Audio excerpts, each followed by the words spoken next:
छुपा के क्या करना है? तैयारी क्यों नहीं होगी? तैयारी गुरुकुलम की है, तैयारी सनातन यूनिवर्सिटी की है, विश्वविद्यालय की है। तैयारी भारत के प्रत्येक नागरिक को सनातन संस्कृति, अपने संस्कृत, अपने भगवान राम, कृष्ण, भोलेनाथ से जोड़ने की तैयारी है। बच्चा बच्चा घर में राम के विषय में जाने, कृष्ण के विषय में जाने, पूरी तैयारी है महाराज। छुपाना कुछ नहीं है। There is no hidden agenda. सब कुछ ओपन है, खुल्लम खुल्ला है। और याद से नहीं है, तुम्हारे शास्त्रों में श्रीमद् भागवत की कथा चल रही है, इनमें राजाओं की ही तो कथा है। परीक्षित के राज्य में कैसा धर्म का शासन था, पृथु ने कैसे धर्म का शासन कायम किया, कैसे बनाया, पृथ्वी का भाग बांटा, पर्वत बनाए, पहाड़ बनाए, सब सिविलाइज्ड। अगर पहली बार किसी ने इस पृथ्वी पर सिविलाइजेशन का प्रारंभ किया तो राजा पृथु हैं। वो इसी भागवत में है। द बिग बैंग थ्योरी, अंड विदीर्ण हुआ, भागवत में है। इकोनॉमिक्स पढ़ना है तो यहां पे पढ़ सकते हो। The law of marginal diminishing utility यहीं पे है।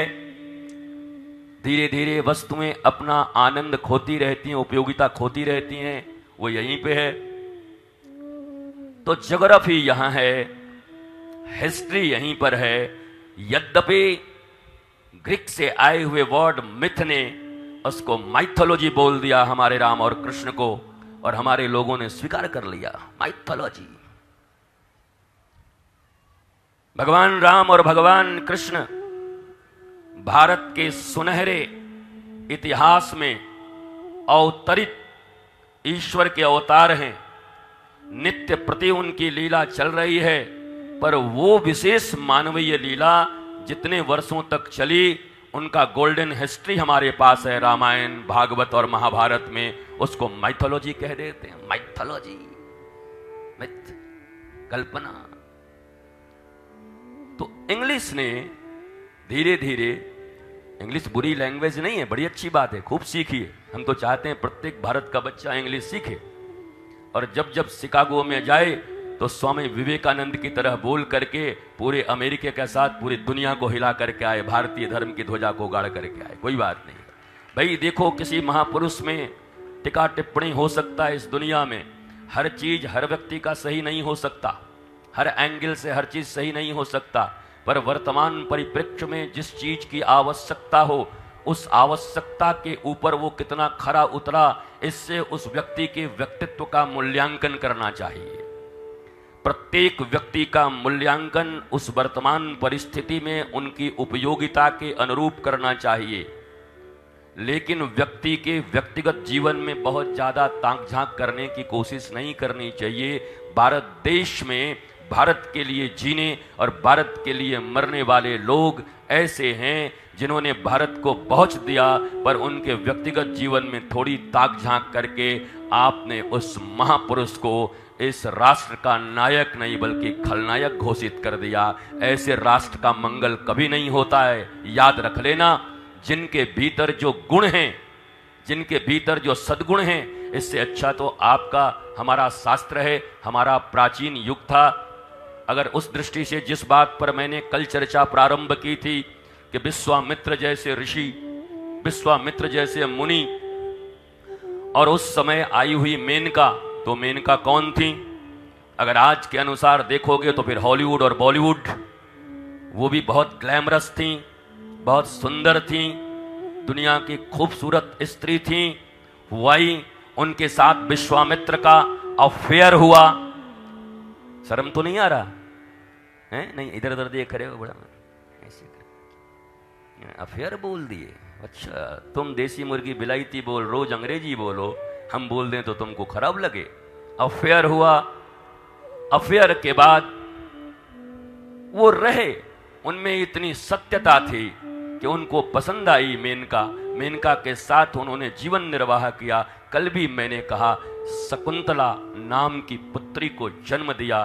दुष्यंत से विवाह हुआ, भरत उनके पुत्र हुए जिन्होंने शेर के दांत गिन दिए। तो मामला तो ठीक नहीं है। आज के अनुसार अगर मीडिया होती तो विश्वामित्र की ऐसी तैसी हो जाती। अब तक तो पता नहीं विश्वामित्र का क्या हुआ होता, कितने गॉसिप चल रहे होते किन किन चैनलों पर। दिन रात के मैटर वही विश्वामित्र बने हुए होते, और एक बाबा ने हॉलीवुड की अभिनेत्री के साथ यही चल रहा होता। आप सुनो, समझो। अगर न समझे और केवल अपनी बौद्धिकता को लेकर बैठे रह गए कि मैं बहुत बौद्धिक हूं और मैं बहुत इंटेलेक्ट हूं, तो इससे कोई काम नहीं चलने वाला। सामने जो आने वाला है उसकी तैयारी पहले से करके रखनी होगी कि कौन कौन लोग कैसे कैसे। अब तो शुरू हुआ है तुम्हारे धर्मशास्त्रों पर हमला, अब तो युद्ध शुरू हुआ है, तैयार रहो। क्या सोच रहे हो? बात बन गई, समाप्त हो गया, अब शुरू हुए हैं। अभी तो थोड़े बहुत आवाज उठ रहे हैं, 2-4 चौपाइयों पर आवाज उठ रहे हैं। एक एक बात की मीमांसा की जाएगी। तो अगर तुम्हारी तैयारी न हुई विद्वता के साथ, अगर तुम्हारी तैयारी ज्ञान के साथ न हुआ, अगर तुम अपने प्राचीन रूट से और जड़ों से न जुड़े रहे, तो आने वाले समय में एक प्रश्न का उत्तर न दे पाओगे और अपने मुंह छिपाकर घूमते चलोगे। जो सनातन संस्कृति, जो भारतीय संस्कृति वैश्विक गुरु बनकर के इस दुनिया के ऊपर हजारों हजार साल तक श्रेष्ठता का ध्वज फहराता रहा, अब तुम्हारे ही ऊपर आवाज उठाकर ये 5-7 पीढ़ियों से तुम्हारी संस्कृति को नष्ट करके, तुम्हारी पढ़ाइयों को नष्ट करके, तुम्हारी वैदिक पढ़ाइयों को नष्ट करके अब वो इस जगह पर खड़ा कर चुके हैं कि ये अंतिम पीढ़ी होगी शायद हमारी आपकी।